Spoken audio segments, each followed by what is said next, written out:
Also did a dual battery kit with a fuse panel, positive and negative bus bars, isolator for the second battery, kind of a makeshift stinger relay. Don't criticize my wiring too much. It's not super pretty, but it's definitely going to work just fine. So the way that I ran this, I know everybody can do it different,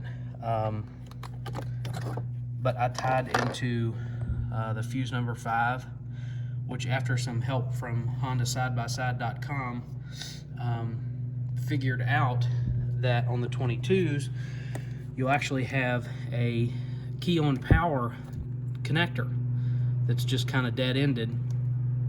I think he's going to be coming out with a connector with a harness for that, so that way you'll be able to tap into that.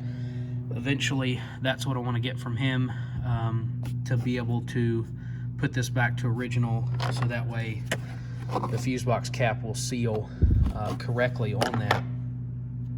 I don't really just like to leave things like that. I didn't want to cut a hole in it. I just wanted it to look as original as possible doing that. But ran the positive bus over on this side from that secondary battery. From that ran to the isolator, then again tied into the main battery there.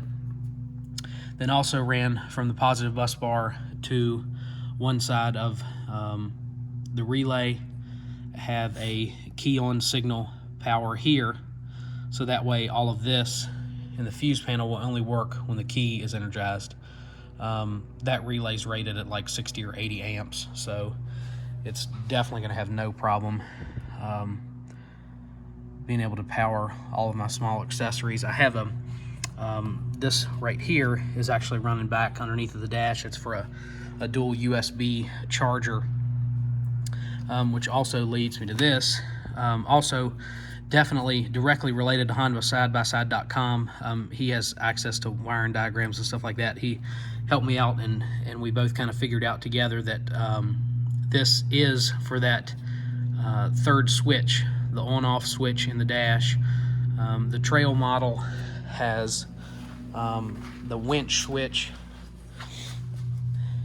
the cabin light switch, and then so this switch right here is what that goes to. Basically, that circuit is just opened and closed with that switch, so there's no power here.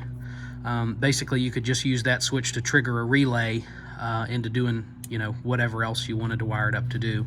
That's pretty cool that they come with that.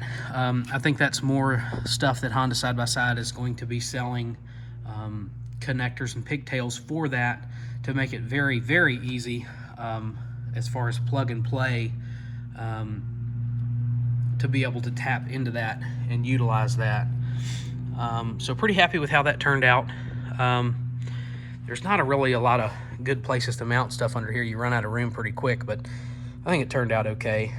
I'm not really worried about anything rubbing. As thick as the insulation is on all these power and ground wires, I don't foresee any issues there. So yeah.